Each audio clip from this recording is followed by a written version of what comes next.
Saudações, amigas e amigos, eu sou Alisson Silva e chego com a edição 126 do Quarta Categoria, casa da Série D do Campeonato Brasileiro desde 2020 no mundo dos podcasts e também com exibição no canal Nosso Futebol. Começo pedindo para você que nos assiste ou que nos escuta que siga a gente no Instagram e também no Twitter, né, que é o agora X, o antigo Twitter, sempre no @pcategoria. Compartilhe nossos episódios, se inscreva no nosso canal do YouTube, no podcast Quarta Categoria, e deixe o like nos episódios, que isso acaba nos ajudando bastante. A gente começou com 64 times, ficamos com 32 e agora só 16 estão vivos na briga por uma vaga na Série C do ano que vem. Os jogos da segunda fase trouxeram muita emoção, em sua maioria, e 5 confrontos terminaram em decisões por pênaltis, incluindo o que a gente classificou como a final antecipada entre Retrô e América de Natal. A gente tem muita coisa para falar e projetar, porque o próximo mata-mata já é o mata-mata do acesso. E quem está aqui comigo na bancada virtual do Quarta Categoria é meu amigo Felipe Augusto, que vai trazer seu primeiro destaque para o Quarta Categoria dessa primeira semana de agosto, né? Seja bem-vindo, Felipe. Fala, Ederson, Marcos, todos e todas que nos escutam, nos assistem.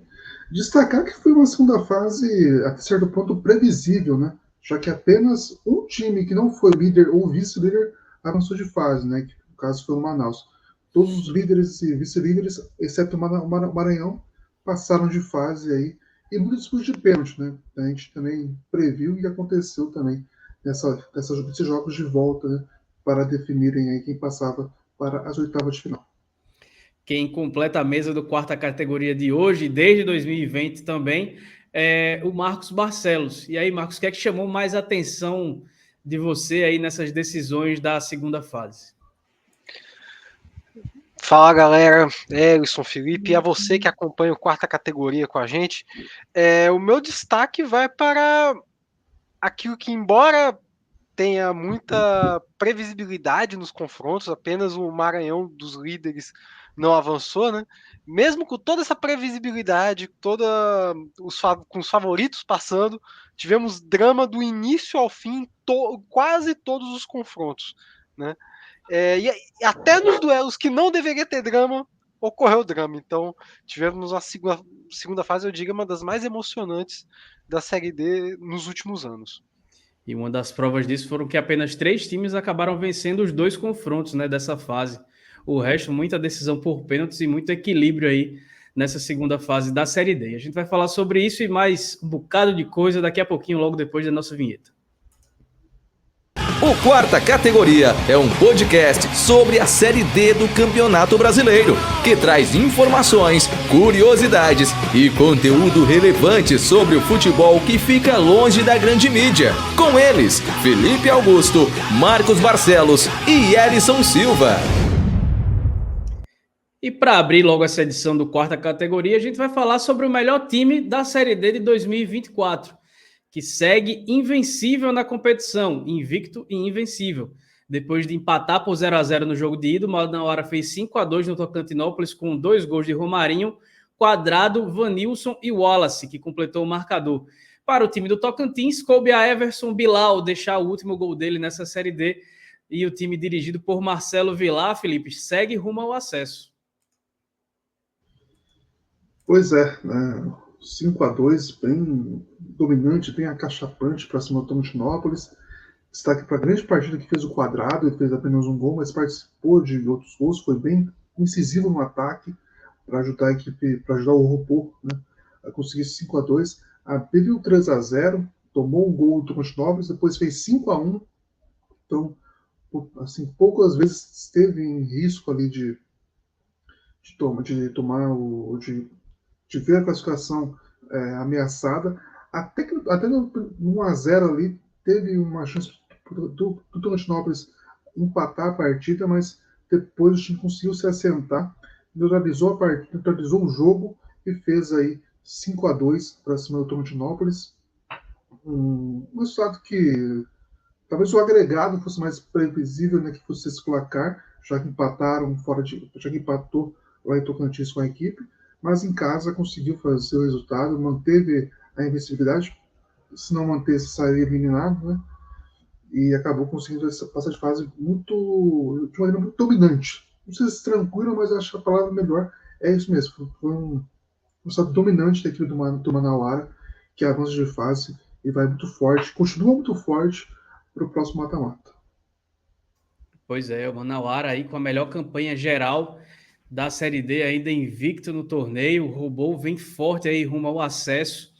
E a gente já falou no episódio passado, né? A gente classificou na nossa tier list ali antes da Série D de que não deveria nem jogar, muito por conta do discurso, né, dos dirigentes, de falando que se não subisse de divisão iria fechar as portas do clube. Mas é um time que fez um investimento e parece que tem tudo para seguir o caminho dos seus conterrâneos, né? Do Manaus, que esteve na Série C e voltou, e agora do Amazonas, que subiu para da Série D para C e já subiu direto também para a Série B e agora disputa a Série B do Campeonato Brasileiro, né? Então, a competição aí de manual que vai fazer no Manauara rumo ao acesso.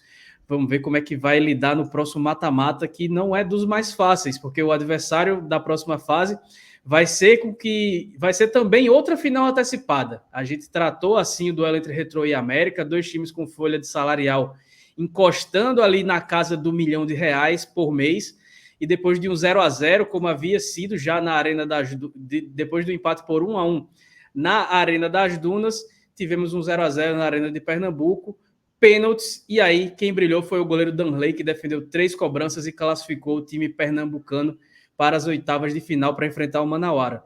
Já o América, que desde a primeira fase já não mostrava segurança, acaba caindo de maneira bastante precoce, né, Marcos? Foi um confronto dramático na Arena Pernambuco. Primeiro tempo, o América teve o Rafael Jansen expulso no final da primeira etapa, então passou o segundo tempo inteiro se defendendo do Retrô, que pressionou até o final. E até injusto, né, um pouco a eliminação do América pela partida que Renan Bragança fez, né? O goleiro fez grandes defesas durante o tempo regulamentar, ainda pegou um pênalti, fez um gol, só que mais injusto que foi, né, que seria seria o Darley, o goleiro do Retrô, ser eliminado depois da excelente disputa de pênaltis que fez. Pegou 3 pênaltis, segurou o drama do Retrô até no momento que parecia ser eliminado, né? Então, tipo assim, se pro Renan Bragança pode ter sido injusta a eliminação pela grande partida que fez, pro Darley foi justíssimo, porque o Retrô foi uma equipe que buscou mais a vitória durante os 90 minutos, e o goleiro do Retrô fez uma decisão de pênalti espetacular, né?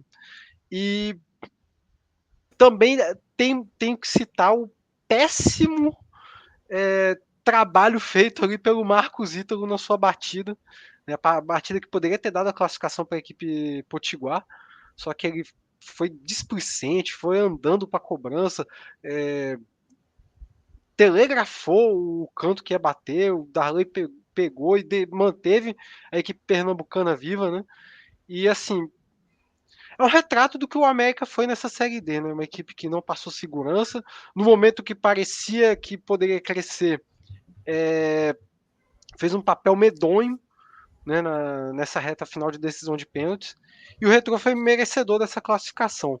E agora talvez dê um pouco de conforto para a equipe pernambucana, que precisa mostrar que é maior nos momentos decisivos, né? É uma equipe que passou por várias eliminações em Série D, durante a temporada estadual, Copa do Nordeste, né? Até falei no episódio anterior que o Retrô já venceu disputa de pênalti, mas ficou escondido diante de outras eliminações traumáticas para o clube pernambucano. E um resultado desse engrandece a equipe, que vai para o confronto contra o Manauara com uma moral bastante elevada. É sempre bom a gente lembrar que o América passou na terceira posição do grupo A3, né? Não ficou, por isso que decidiu fora contra o Retrô. Se esperava que o América fizesse uma campanha sem sustos, junto com o 13 ali, passasse sem tantas dificuldades. E o que a gente viu foi o América sem conseguir engrenar em nenhum momento. e aí na hora da decisão, diante de tantas adversidades, acaba caindo. E eu queria saber de vocês o que é que a gente espera desse confronto aí das oitavas de final entre Manauara e Retrô. Será que dá para considerar realmente mais uma final antecipada? E eu queria também que vocês, resumidamente, falassem sobre o impacto, né, dessa eliminação do América já na segunda fase da Série D, no primeiro ano da SAF, né? Realmente no ano 1, porque em 2023 houve algum investimento para tentar evitar o time evitar o rebaixamento do time na Série C, mas ainda era o ano 0 da SAF, que a SAF estava sendo implantada. Agora é o ano que a SAF chegou de vez, o time conseguiu o Campeonato Potiguar, foi campeão, chegou na terceira fase da Copa do Brasil, foi eliminado pelo Corinthians, mas o principal objetivo, que era o acesso, acabou caindo cedo demais. O erro do América, né, assim, parece óbvio, mas foi ter caído, né? Você permanecer na Série C é muito mais tranquilo do que você subir da Série D para C. E acabou que temos esse primeiro ano dessa volta do América para a quarta divisão, esse retrato, né? A lógica sempre é não que o time que cai não suba, apesar de termos 2 vivos ainda, né, nessa edição, mas a lógica é que não subam. E o América comprovou isso. Fez aí uma primeira fase cambaleante, até terminou bem, mas depois não teve força. Só uma curiosidade, né? O Rafael Jansen, que foi expulso no jogo, ele fez o gol sem querer do empate, né? Lá na Arena das Dunas, né?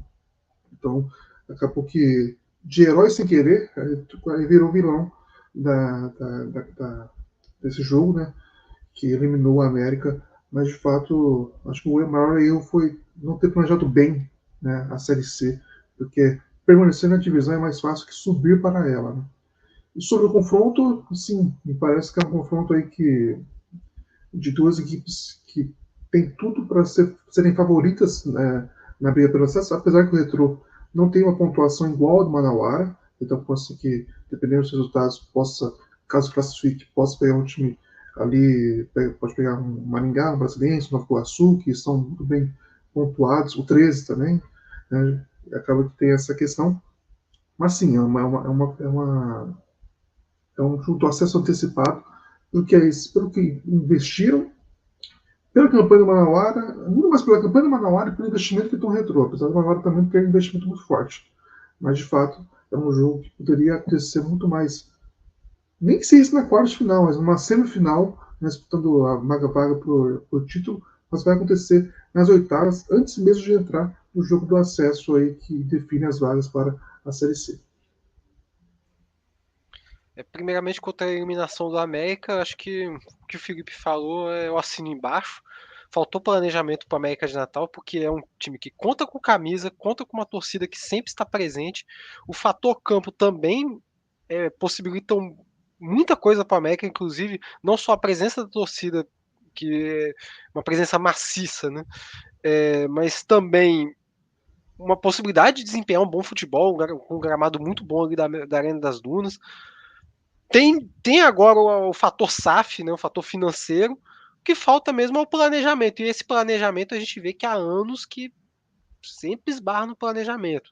Né, o que impediu que o América conseguisse acesso há muito tempo, né, muito mais cedo, né, do que foi, né, para o acesso para a Série C lá em 2022. Poderia ter ocorrido muito antes, se tivesse sido feito um planejamento bem executado.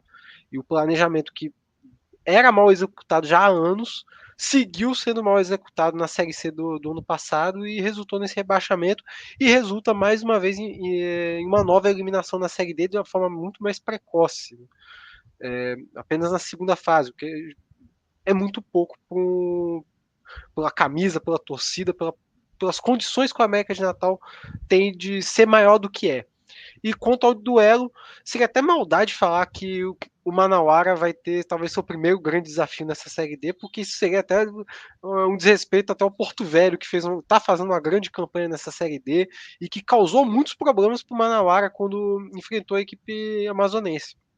Né? Mas eu diria que o Retrô é o adversário com maior potencial de botar o Manauara nas cordas. Porto Velho foi esse time na primeira fase, mas o Retrô tem maior condição de fazer o que o Porto Velho não fez, né, de tirar a invencibilidade do Manauara e causar algum risco na luta pelo acesso da equipe amazonense.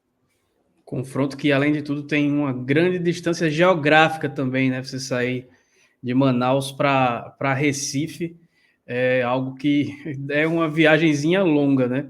Passando aí para outro confronto, tivemos decisões por pênaltis também no Lindolfinho, onde o Altos venceu o Princesa dos Solimões depois das cobranças da marca da Cal, após o empate por 1-1 no tempo normal, e o Altos segue vivo aí para tentar fazer aquele bate-volta, né? Já que caiu da Série C para a Série D no ano passado. Detalhe, Marcos, é que o Jacaré eliminou o Santa Cruz na Copa do Nordeste, o Oeirense e o Parnaíba na semifinal e na final do Piauiense, aí, né, respectivamente. E agora o Princesa, o Jacaré, o Altos, venceu todas as decisões por pênaltis em 2024 e está perigando o Chopp de Manga voltar para a Série C no ano que vem. O Altos e Princesa fizeram um duelo bastante equilibrado, tanto na partida de ida quanto no jogo de volta, né? O Altos mereceu a classificação, né? É uma equipe que vem fazer uma campanha melhor que a do Princesa, já desde a primeira fase, né? Teve maior competência na decisão dos pênaltis, o Romário acabou perdendo para a equipe amazonense e o Altos não desperdiçou nenhuma das cobranças. E curiosidade, né? O Altos tem 100% de aproveitamento em disputas de pênaltis na temporada. Foram 4, né, contra o Santa Cruz na Copa do Nordeste, Oeirense na semifinal do Piauiense, Parnaíba na decisão do estadual e o Princesa dos Solimões agora na Série D. E as 4 decisões de pênaltis terminou com vitória do Altos. Então uma equipe que nos momentos decisivos não costuma tremer, né? E pro lado do Princesa, o time amazonense ficou na bronca aí com a arbitragem do carioca João Marcos Gonçalves Fernandes, aquele árbitro que causou muita polêmica lá no Cariocão, nos duelos entre Nova Iguaçu e Vasco, né? Ele deixou de marcar um pênalti que me pareceu muito claro já lá na primeira etapa e comprometeu aí uma possível classificação do Princesa dos Solimões, né? Mas tirando esse fator externo, né, fator de arbitragem, que é algo que prejudicou o Princesa nessa partida, mas prejudicou todas as equipes aí durante o campeonato, prejudica todo mundo a todo momento, né? O Altos foi a equipe mais competente e segue vivo, uma das equipes vivas aí a fazer esse bate-volta. Temos aí o Manaus, candidato a fazer esse bate-volta também nas oitavas, né? E o Altos aí também tentando esse retorno à Série C.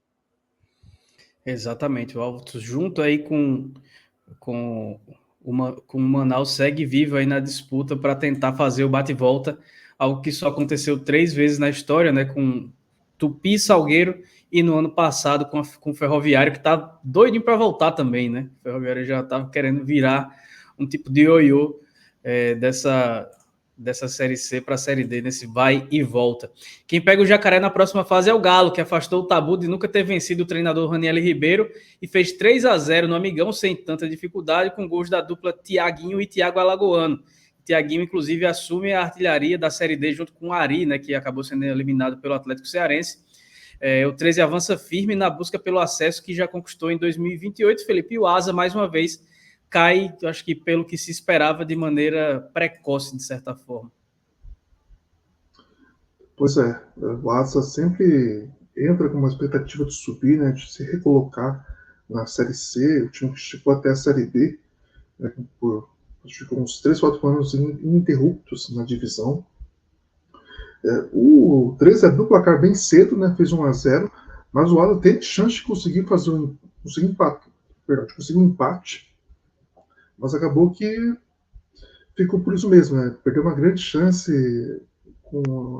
ali no final da partida, cara a cara com o gol, uma dividida, a bola acabou saindo, e logo depois do tempo, né, também no início da etapa, conseguiu fazer 2-0, depois teve mais tranquilidade para manter aí o resultado, manter a vantagem.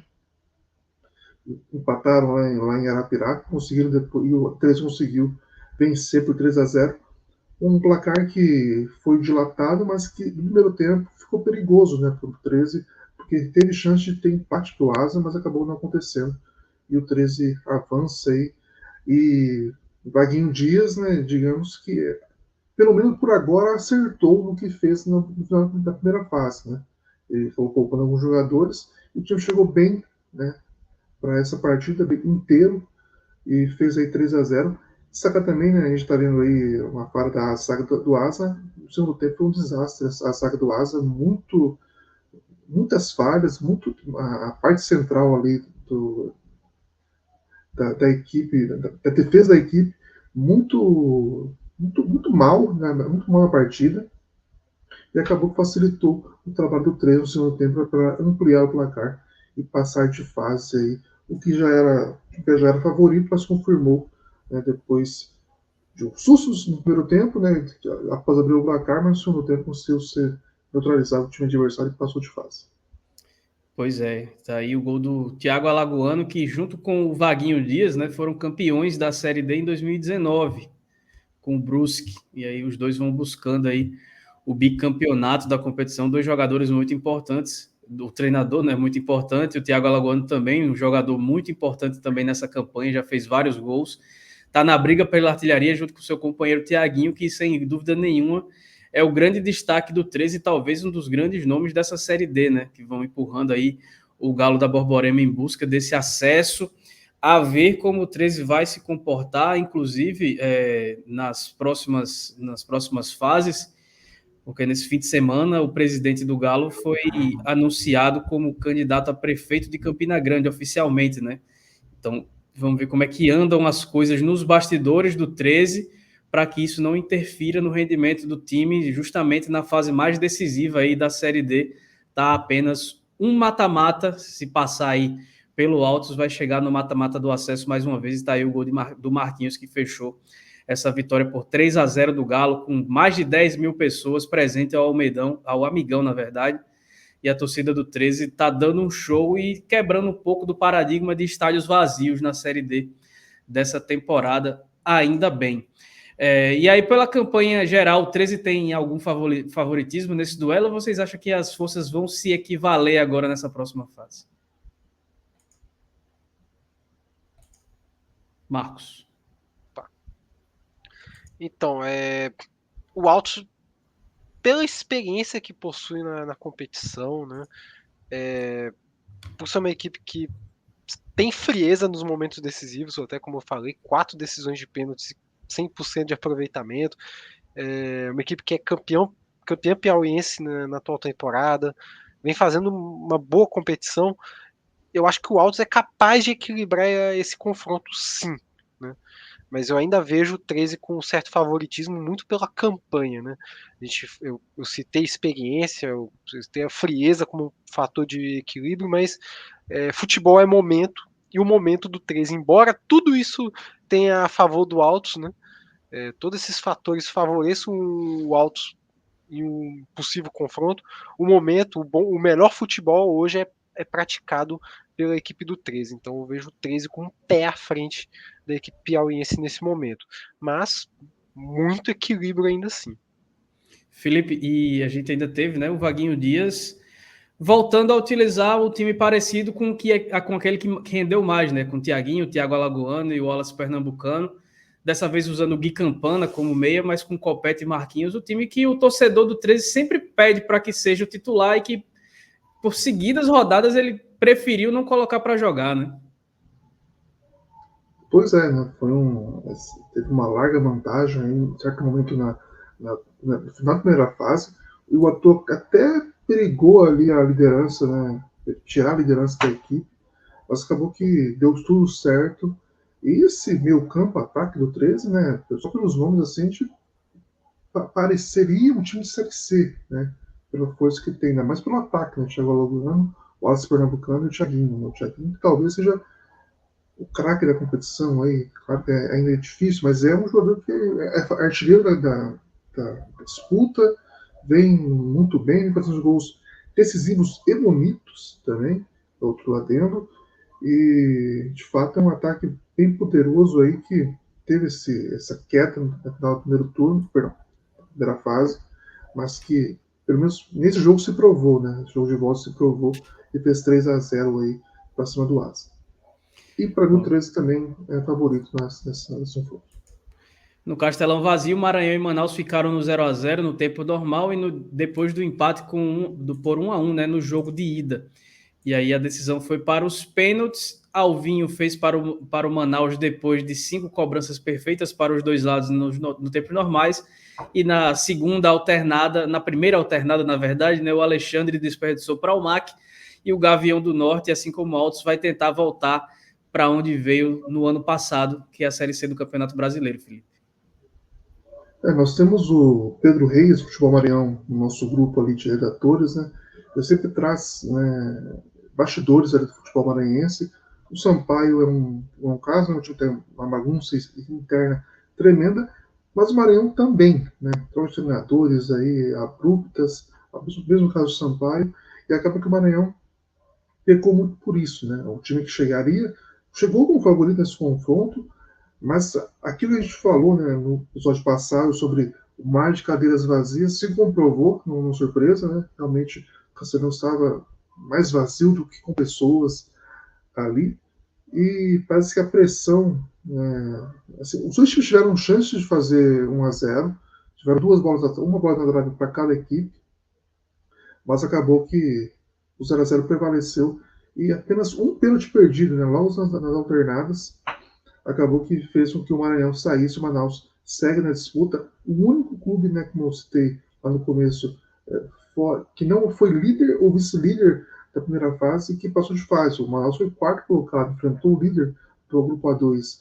E o grupo A1 coloca 3 equipes, né, na próxima fase, enquanto o A2 tem sempre o A1 com aquela que as pessoas, né, olham mais o CEP do que a qualidade, vem se provando um contraponto, né? Consegue colocar 3 equipes na próxima fase, único grupo como citei, né? Enquanto o A2 tem aí a perda do líder, um grupo A2 que foi cheio de irregularidades, digamos, nas campanhas, e acaba que o líder da chave está eliminado, e Manaus tem aí, aproveitando esse muito bom que teve na primeira fase, embalou, apesar de 2 empates, né? Mas aí conseguiu dos pênaltis avançar de fase. Pois é, segue na competição o Manaus e vai fazer um confronto interessante com os treinadores, né, da próxima fase. Daqui a pouquinho eu falo deles, porque se o Manaus já tem história de acesso, agora vai ter pela frente o Iguatu, que venceu o Jacuipense por 2-1 de virada, com gols de Diego Viana e Ebert. E o Azulão, Marcos, quer surpreender e chegar no mata-mata do acesso pela primeira vez. O Iguatu, que é uma das gratas surpresas dessa competição, né? Não porque a gente não considerasse o Iguatu uma equipe incapaz de chegar onde chegou, mas eu falo até por fazer campanhas melhores, como camisas igual Souza, América de Natal, que esses nos surpreenderam negativamente, né? E jogar um futebol bem ofensivo. E um futebol ofensivo que quase complicou a vida do Iguatu nesse jogo contra a Jacuipense, né? Que saiu na frente aos 13 minutos do primeiro tempo com o Matheus Firmino, um jogador que, apesar de ter sido expulso no final dessa partida, né, é um jogador que eu acompanhei o crescimento dele aqui no futebol do Espírito Santo, passagem começando pelo Vila Velense, equipe jogando segunda divisão aqui no estado, né, jogando Série D pelo Real Noroeste, a gente vê ele maduro, assumindo camisa 10 da Jacuipense, demonstrando boa parte da campanha da Jacuipense, uma grande maturidade e um grande poder de decisão nas partidas, né?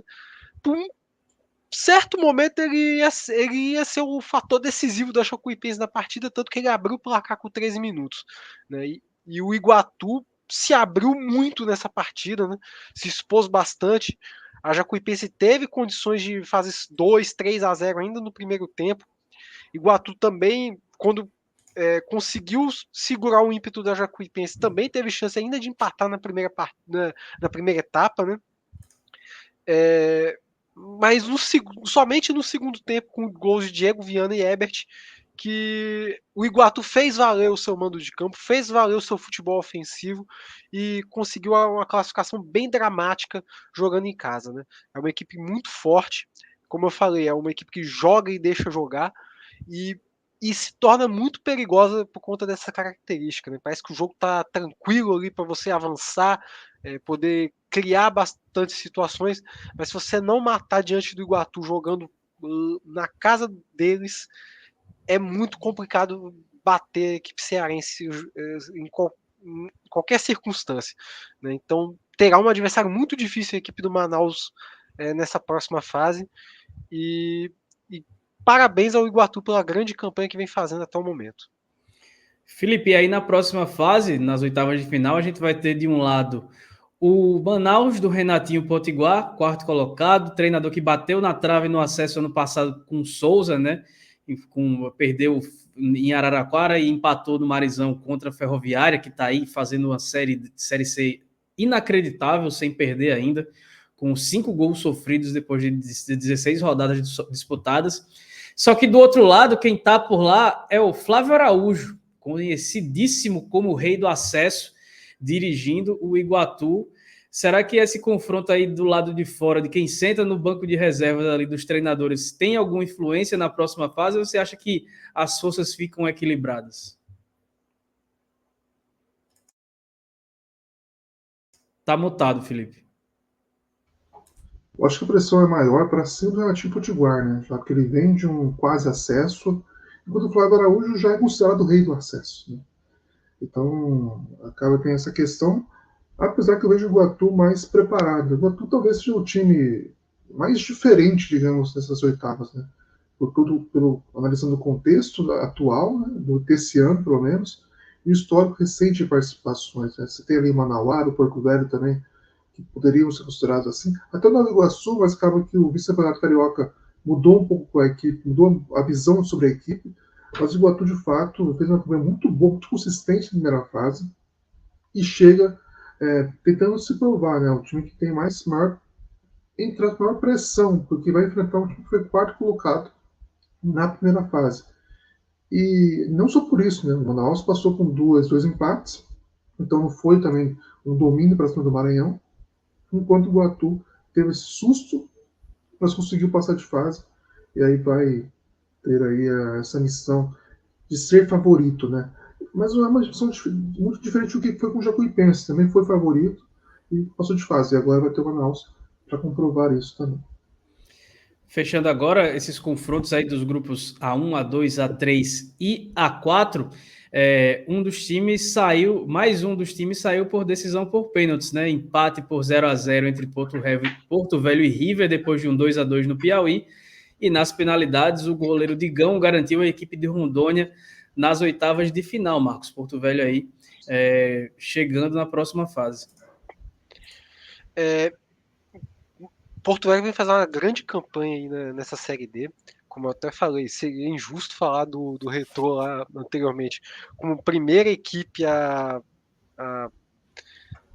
causar problemas, possivelmente a causar problemas para o Manauara, porque o Porto Velho já fez isso na primeira fase, embora não tenha tirado a invencibilidade do Manauara, né? É uma equipe que vem fazendo não só uma grande Série D, mas uma grande temporada, né? Conseguiu aquela classificação na Copa do Brasil diante do Remo, se classificou nessa Série D com autoridade, né? A gente olha o futebol do Rondônia, do Roraima, a gente espera sempre classificações dramáticas, aquelas classificações na última rodada, né? E não, o Porto Velho foi muito seguro durante toda a campanha. Agora, nesta partida contra o River, eu diria até que, embora tenha se classificado nos pênaltis, com a grande atuação do Digão, o Porto Velho tenha sentido um pouco o duelo contra o River. Né? Porque eu acho que é natural isso, né? Porto Velho, ainda assim, eu acho que pesa um pouco também a falta de tradição do futebol do Rondônia em momentos como esse, né? Porto Velho também não é nenhum velho de guerra em mata-mata de uma competição nacional, embora tenha feito uma boa participação na Copa do Brasil, né? Mas o mata-mata da Série D é um caso à parte, né? É um outro cenário, e você ir para um jogo de volta jogando em seus domínios, depois de uma quase vitória fora de casa, né, um resultado que deixaria o Porto Velho muito seguro jogando em seus domínios, né, acabou tomando gol no final, é sim um fator de nervosismo para a partida decisiva, né, e o River tentou se aproveitar ao máximo disso. Né? criou muitas chances, a equipe piauiense jogando fora de casa. Talvez durante os 90 minutos teve mais chances para se classificar no tempo normal do que o próprio Porto Velho, mas o River não contava com a grande atuação do goleiro Digão, que fez várias defesas no tempo normal e nos pênaltis ainda pegou 2 cobranças, né? Então, parabéns ao Porto Velho, que vai criando uma casca aí na competição, ainda mais com essa classificação diante de uma camisa pesada que é a do River, né?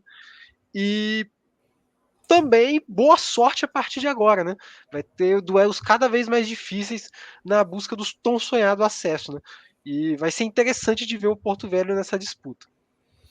É bom lembrar que o Porto Velho teve a sexta melhor campanha geral da Série D, sendo o segundo colocado, né? Que se não fosse o Manauara fazendo a campanha que fez, o Porto Velho conseguiu fazer 28 pontos e seria líder de várias chaves aí pela frente. O adversário do Porto Velho vai ser também um time que perdeu por 1-0 o jogo de ida, o Itabaiana, né? Que finalmente jogou em casa. E aí, estreando nessa Série D no Etelvino Mendonça, conseguiu fazer 3-0 com o Thiago Papel, Gustavo Schutz e o Thiago Souza, e agora a equipe sergipana, depois de uma oscilação para baixo nos últimos meses até, Felipe, eu acho que junho e julho foram de uma oscilação para baixo do Itabaiana, parece que jogar em casa acabou dando um ânimo diferente ao time. Pois é, o 3-0 compete, né, com essa novidade, né? O retorno do Itabaiana ao estádio, ao Itaúbino Mendonça, né? Não tinha jogado nesse ano no estádio próprio, no estádio da cidade. E ele fez um 3-0 muito dominante, apesar que o primeiro tempo foi mais dominante ainda, foi 2-0, mas o segundo tempo foi um jogo de troca de chances, né?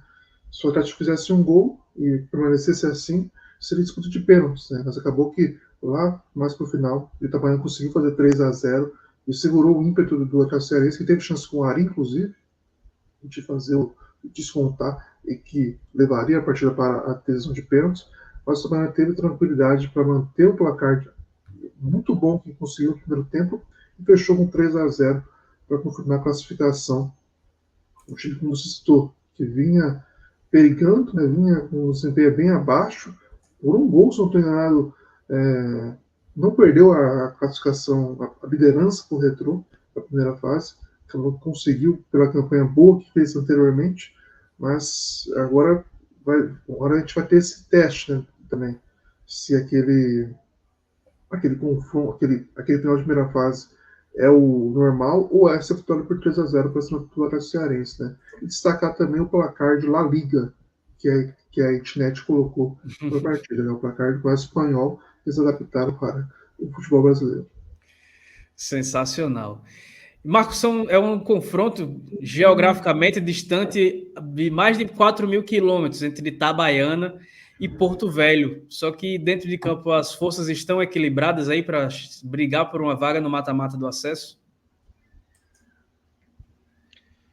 Eu acho que o fator geográfico nesse duelo talvez seja o mais diferenciado, né, dos confrontos que virão aí nas oitavas, né? Agora, dentro de campo, a gente viu um Itabaiana muito forte na primeira fase, né? Teve uma queda na reta final, nas 3 partidas finais da fase de grupos, teve uma derrota na partida de ida para o Atlético Cearense jogando um futebol fraco, né? Conseguiu reagir com bastante autoridade nesse jogo de volta contra o Atlético Cearense, se impôs dentro de campo, deu mostras do que é o que pode ser o Itabaiana na competição, né? Daquilo que já fez na primeira fase, né? Só que não pode mais oscilar. Do outro lado tem uma equipe que, embora não tenha a tradição, né, no futebol, e pesa também o fato do Rondônia não ser um estado tradicional no futebol brasileiro, mas é uma equipe bastante regular, né? Que é uma coisa que levou o Porto Velho até uma campanha melhor que a do Itabaiana ao final dessa segunda fase. Então, eu acho que as forças se equivalem bastante dentro de campo. Agora, o Itabaiana tem toda uma tradição na Série D, e isso pode pesar também a favor da equipe sergipana. E só uma coisinha, o Porto Velho é um time com dinheiro, com investimento. Apesar de ser Rondônia, é um time que está investindo, tanto que uma marca de colchões, não estou enganado, colocou o nome no time, né? Ainda não é oficial, mas já tem o escudo, né? Que é a Gazin Porto Velho, né? Mas de fato é um time que vem com um investimento muito forte, não só para o padrão de Rondônia, mas para o padrão Série D também. Pois é, confronto equilibrado aí, com o investimento de um lado, com o time voltando a jogar em casa do outro. E agora a gente vai para o nosso intervalo bem rapidinho para voltar falando dos outros 4 jogos aí da próxima fase da Série D do Campeonato Brasileiro. Brasileiro Feminino Série A2, também. Terceirona Paranaense? Adivinha? O futebol Loja dos Holofotes, uma paixão pelo alternativo. Revista Série Z, a revista do futebol alternativo. Desde 2011, o site vozdatorcida.com traz o melhor conteúdo independente sobre o futebol paraibano, com credibilidade e sem compromisso de agradar ninguém. Para ficar por dentro de tudo que acontece no futebol da Paraíba, acesse vozdatorcida.com e siga em todas as redes sociais, @vozdatorcida. Estamos de volta com a segunda parte do Quarta Categoria, edição 126, trazendo hoje os jogos de volta do mata-mata da segunda fase e também os confrontos das oitavas de final da Série D, o mata-mata que antecede aquele mata-mata do acesso para a Série C do ano que vem. Lembrando que a gente vai ter VAR agora na próxima fase, tá? A partir das oitavas de final, a Série D conta com o uso do VAR, já tem inclusive todas as arbitragens definidas com VAR e tudo mais, por mais que o site da CBF esteja aí há mais de 10 dias sem qualquer acesso, mas os clubes já foram notificados aí sobre a arbitragem de seus jogos da próxima fase, pelo menos do próximo fim de semana. Seguindo nosso giro pela segunda fase, depois de vencer por 2-0 no Espírito Santo, o Brasiliense tomou um susto contra o Real Noroeste, que abriu 2-0 ainda no primeiro tempo, mas Joãozinho e Gui Mendes buscaram um empate por 2-2, que colocou o Jacaré do Distrito Federal nas oitavas de final, Marcos. O Real Noroeste voou baixo nos primeiros 16 minutos, né, da partida, com gols de Piauí e Juninho Potiguar, aproveitando que o time do Brasiliense estava cochilando em campo, né? O time entrou totalmente disperso, uma partida estranha que começou fazendo o Brasiliense. E no restante da partida o Real Noroeste voou baixo, só que fez um voo de galinha, né? Uma equipe que caiu muito de produção no restante da partida, né? Até para não ser injusto com o Real Noroeste, teve alguns momentos em que a equipe chegou a ameaçar o Brasiliense com bastante perigo no restante do jogo, só que depois do segundo gol do Real Noroeste, o Brasiliense passou a jogar bola, né? E mesmo quando o Real Noroeste levava perigo, o Brasiliense já tinha o controle do jogo, né? E ajudou muito ter descontado ainda no primeiro tempo com o gol do Joãozinho, né? E nos passando o nervosismo novamente para a equipe capixaba, que teve que buscar o resultado durante a segunda etapa e não conseguiu. E aí, com tranquilidade, o Gui Mendes, aquele mesmo que passou aqui no Espírito Santo e fez 6 gols contra o Serra, né, em 2 duelos naquele Ituano lá de 2019, né, foi vice-artilheiro da edição de 2019 da Série D. Ele entrou no segundo tempo e fez um golaço, sacramentando a classificação do Brasiliense, que vem forte pela campanha, mas abre-se um sinal amarelo pela partida que fez. Poderia ter sido uma classificação muito mais tranquila, até mesmo pela partida de ida que fez, que foi muito boa, sem dar nenhuma chance para o Real Noroeste. Passou muito sufoco nesse jogo de volta e vai precisar corrigir muito esses erros. O Brasiliense passa e terá pela frente aí um adversário na próxima fase que também tem tradição, né? Outro time que em um passado não tão distante esteve em divisões superiores do futebol brasileiro, como outrora esteve o Brasiliense, e seu adversário agora também quer figurar nesse cenário mais uma vez, né? Quer voltar para lá. O Brasil de Pelotas voltou a vencer o Água Santa, dessa vez por 3-0, depois de fazer 2-1 na ida. Os gols foram de Adriano Klein, Lucão e Matheus Guimarães, garantindo o triunfo, Felipe. E o Chavante supera, né, as adversidades das chuvas no Rio Grande do Sul, especialmente ali naquele mês de maio, e é um gaúcho que vai seguir nas oitavas de final, buscando esse tão esperado acesso e retorno para uma fase mais aguda dentro do futebol nacional, né? Antes, né, o Brasiliense e Brasil de Pelotas, né, vai ser um reencontro, né, em 2014, os times se enfrentaram nas quartas de final, né, e o Brasil de Pelotas subiu, o Brasiliense ficou. Foi a única vez que o Brasiliense chegou às quartas de final, inclusive, da Série D. Então, o Brasiliense tem um ar de revanche nessa partida. Não define o acesso ainda, mas já é para chegar perto dessa fase. Para chegar perto, não, para passar para essa fase. Esse jogo contra o Água Santa foi uma confusão, né? Teve muita confusão. Né? Os jogadores do Água Santa muito nervosos, foram para cima do árbitro umas 2 vezes, teve confusão logo no passou 3 minutos, Neilton foi expulso. No final, mais um expulso para a equipe. Então, a gente está vendo aí um, um momento, né, que a polícia teve que entrar no gramado para proteger o árbitro, que inclusive recebeu um chute de um dos membros da comissão técnica do Água Santa. E em campo, porque em campo as coisas não dão certo, né? Para o time paulista. O Brasil conseguiu fazer 3-0, se aproveitou muito bem dos jogadores que foram expulsos, né, para fazer esse placar. A gente não viu isso, por exemplo, com o Retrô. O Brasil conseguiu fazer isso contra o Água Santa. Uma campanha surpreendente, né? O time conseguiu chegar na vice-liderança, que parecia bem caminhado para a Avenida, roubou essa posição, chegou bem, venceu fora de casa, venceu dentro de casa, e agora vai enfrentar esse Brasiliense nessa revanche aí para ver quem consegue passar para a próxima fase, que é o jogo do acesso. Eu já queria saber o prognóstico rapidinho do Marcos aí para esse confronto, né? Duas camisas que são tradicionais, de certa forma, dentro do cenário nacional, se não nas principais divisões, mas com muita história entre Brasiliense e Brasil de Pelotas na próxima fase.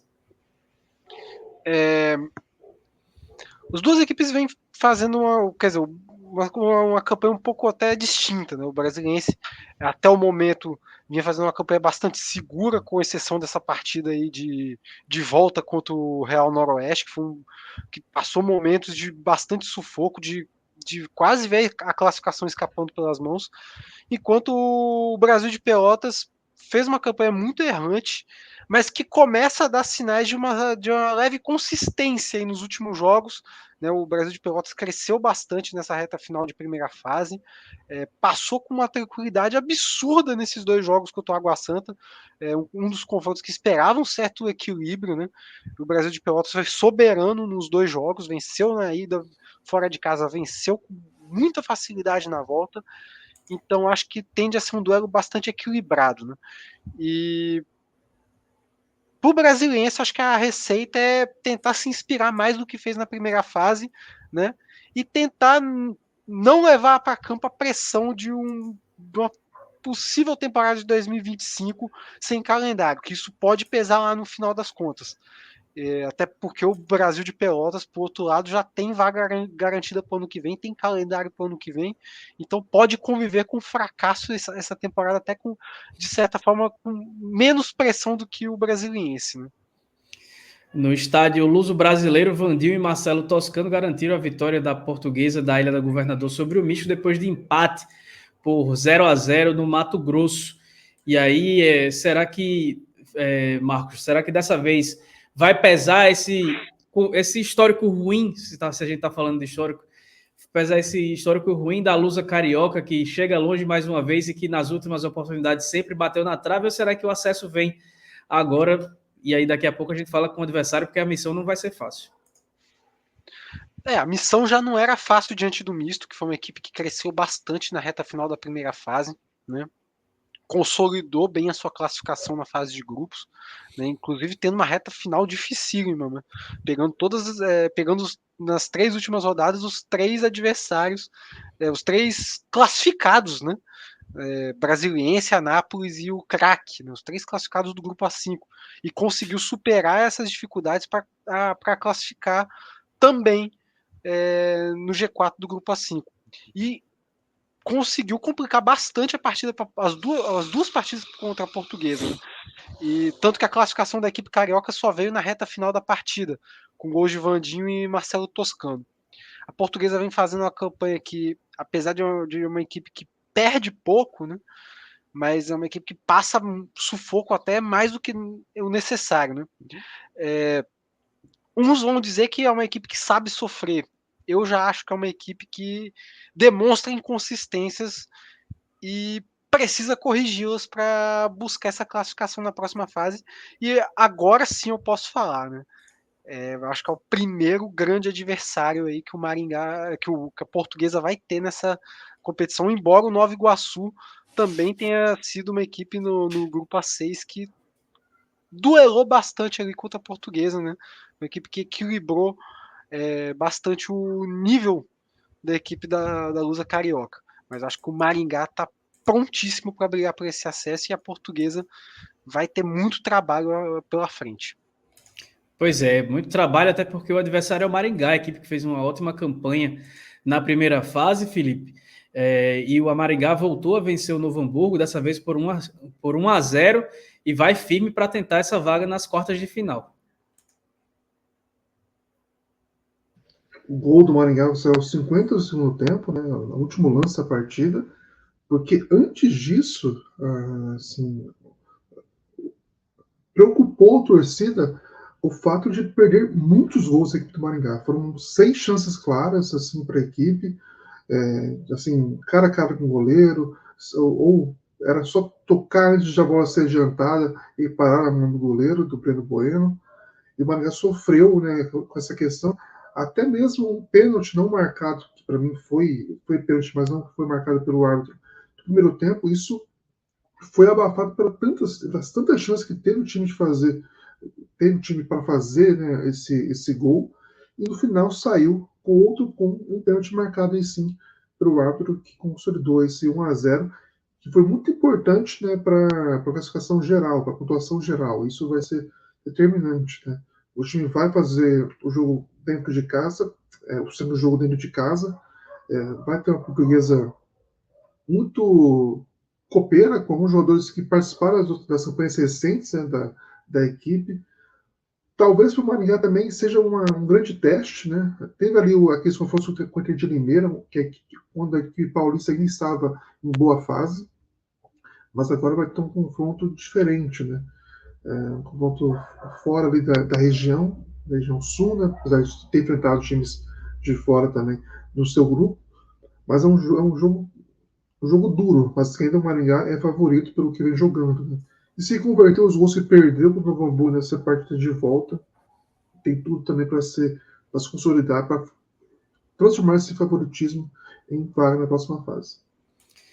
E o Nova Iguaçu parecia, seguindo para outro confronto, né? O Nova Iguaçu parecia ter encaminhado a classificação, vencendo o Craque por 1-0 fora de casa, e de certa forma acabou encaminhando, porque no Laranjão o empate por 2-2 deu sustos mais do que era esperado, mas o Nova Iguaçu vai seguir para as oitavas de final da Série D, e o adversário dele vai ser um time que saiu da maior disputa por pênaltis dessa fase, ou pelo menos a que teve mais gols, uma disputa mais longa. Depois do empate por 1-1 nos 90 minutos, a Inter de Limeira venceu a Avenida por 8-7 nos pênaltis, Marcos, e aos trancos e barrancos vai para as oitavas de final, depois de ter rateado muito já para conseguir a classificação na primeira fase. Inter de Limeira e Avenida pareceu que não queriam se classificar, né? Ficou um eterno jogo do Inter de Limeira. Não, Avenida, passa de fase. Avenida, não, fiquem à vontade. A vaga é de vocês. E foi um jogo bastante dramático, né? Em Limeira. Os gols marcados por Cezinha, abrindo placar para Inter de Limeira. E 1 minuto depois, Léo Kovic, de cabeça, empatou para a equipe gaúcha. E a equipe da casa quase entrega a classificação fora depois de 3 pênaltis perdidos em sequência. E detalhe para Rafael Pink, quase acaba eliminando o seu ex-clube, né? Rafael Pink tem uma história de disputas de Série D também pela Inter de Limeira. Agora, defendendo a camisa do Avenida, fez boas defesas durante a decisão de pênaltis e por pouco que acaba não eliminando o ex-time. E mesmo assim, mesmo com a classificação, a Inter de Limeira ainda demonstra pouco para ser aquela equipe a levantar a bandeira do estado de São Paulo na Série D, que ano após ano sempre tem uma equipe muito forte ali, com grandes chances de acesso. E a Inter de Limeira ainda não me mostra essa segurança de que vai assumir essa posição nessa campanha de Série D, né?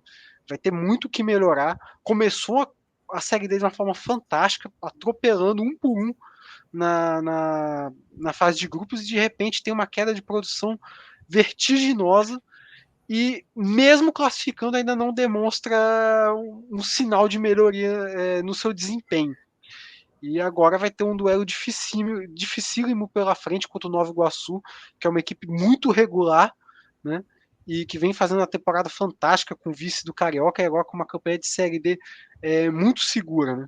Então o Inter de Limeira vai precisar fazer uma virada de chave acima de tudo e mostrar mais desempenho para buscar uma classificação que hoje eu olho como improvável até. Pois é, e o goleiro do Avenida que acabou desperdiçando, né, a cobrança por pênalti, como a gente está vendo aí na tela, o gol que acabou sendo desperdiçado e que acabou gerando aí a classificação da Inter de Limeira para a próxima fase. E agora a gente vai montar aí esse último confronto das oitavas de final, após saírem os classificados dessa segunda fase da competição. O Itabuna até venceu na ida por 1-0, mas em Aparecida de Goiás, o Anápolis, com 2 gols de Marcão e um de Gonzalo, fez 3-0 para carimbar a vaga nas oitavas de final. Até que ponto, Marcos, você acha que perder peças ali para o Vitória, dentro daquela parceria, acabou pesando para que o Itabuna ficasse aí, fosse derrotado pelo Anápolis no estádio da Aparecidense? A saída desses atletas, né, que são do Sub-23 da equipe do Vitória, foi assim, foi um fator decisivo para a equipe do Itabuna já na primeira fase, né?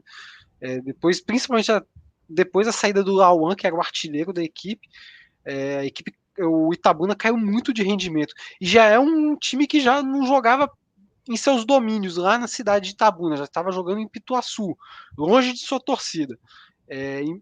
Mesmo longe de sua torcida, apresentava um bom futebol. E aí depois ainda ter a perda dessas peças é um fator assim, que causou muitas dificuldades já na reta final da primeira fase.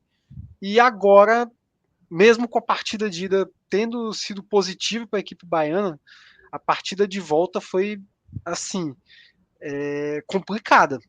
Saiu com um placar de 3-0 nas costas. Eu acho que até foi um pouco pesado, né? Porque o Anápolis teve muita dificuldade para construir esse placar, né?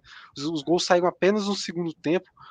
Gonzalo abriu o placar. O Marcão, aquele ex-Atlético Goianiense, ex-Bahia, marcou 2 vezes e garantiu a classificação da equipe goiana. Então, assim, o Itabuna não soube suprir as ausências, né, dos atletas que saíram para a equipe principal do Vitória, né? Isso foi um fator que fez diferença neste duelo, né? Embora a gente pode até dar os parabéns pela boa campanha nessa Série D, algo que era improvável lá no início da temporada, depois de um rebaixamento tão melancólico no Campeonato Baiano. Mas mesmo assim, foi uma eliminação dura da forma que foi, né?